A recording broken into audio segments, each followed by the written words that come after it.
आजकल दुनिया में चारों तरफ युद्ध का माहौल है ना। Ukraine, middle east. और हमें बताया जाता है कि भाई वजहें राजनीतिक हैं, ऐतिहासिक हैं। पर जरा सोचिए, क्या हो अगर इन सारे झगड़ों के पीछे सिर्फ एक छुपा हुआ आर्थिक कारण हो। आज के इस विश्लेषण में हम इसी एक बहुत ही चौंकाने वाले सिद्धांत को समझने की कोशिश करेंगे। हाँ, तो हम सब यही सुनते आए हैं कि जंग जमीन के लिए होती है, धर्म के लिए होती है, या फिर अलग अलग विचारधाराओं के लिए। पर जो सोर्स मटेरियल है ना, वो हमें एक बिल्कुल अलग ही कहानी बताता है। वो एक सवाल खड़ा करता है, कहीं ऐसा तो नहीं कि हम असली वजह देख ही नहीं पा रहे हैं। और बस यही बात इस पूरे विश्लेषण को बहुत जरूरी बना देती है। देखिए, ये सिर्फ एक थियरी नहीं है, ये एक ऐसा चश्मा है, समझिए, जो हमें दुनिया भर में हो रही इन अलग अलग घटनाओं को एक साथ जोड़कर देखने में मदद करता है। तो चलिए देखते हैं कि आखिर ये है क्या। तो इसका सबूत एक नंबर में छिपा है, 340 ट्रिलियन डॉलर्स। जी हां, ये है पूरी दुनिया पर चढ़ा हुआ कर्ज। अब ये नंबर इतना बड़ा है, इतना बड़ा कि दिमाग में बिठाना भी मुश्किल है। पर हमारी कहानी का सबसे अहम हिस्सा यही है। अगर इस नंबर को थोड़ा आसान करके समझना हो तो ऐसे देखिए, पूरी दुनिया मिलकर एक साल में जितना भी सामान और सर्विसेज बनाती है, ये कर्ज उससे 3 गुना से भी ज्यादा है। सोचिए, ये एक ऐसा इम्बैलेंस है जिसे अब और नजरअंदाज नहीं किया जा सकता। तब सवाल ये उठता है कि भाई दुनिया इतने बड़े कर्ज के जाल में फंसी तो फंसी कैसे? देखिए, ये कोई एक दिन में तो हुआ नहीं। इसके पीछे एक पूरा साइकिल है, एक चक्र है जो दशकों से, सालों से चल रहा है। और ये स्लाइड इस बात को बड़े अच्छे से समझाती है।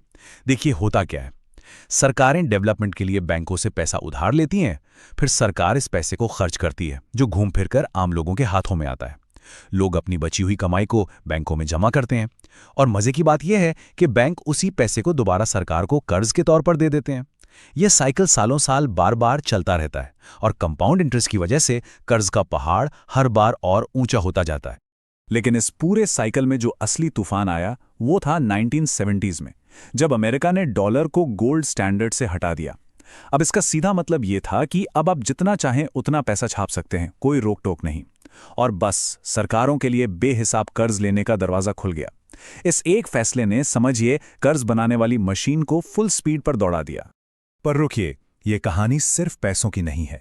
इतिहास गवाह है कि जब भी किसी देश या किसी बड़ी सल्तनत पर कर्ज का बोझ इतना बढ़ जाता है कि वो उसे संभाल ना पाए, तो एक पैटर्न उभर कर सामने आता है। ये सिर्फ एक इकोनॉमिक क्राइसिस नहीं होता, बल्कि ये ग्लोबल पावर के बैलेंस में एक बहुत बड़े बदलाव का इशारा होता है। और इस बारे में एक बहुत बड़े इन्वेस्टर और हिस्टोरियन हैं, रे डेलियो। उन्होंने अपनी किताब द चेंजिंग वर्ल्ड ऑर्डर में इसी चीज पर बहुत गहराई से लिखा है। उन्होंने पिछले 500 साल का इतिहास खंगाला और पाया कि दुनिया की हर बड़ी ताकत, हर बड़ा एम्पायर एक ही जैसे प्रिडिक्टेबल रास्ते से गुजरता है।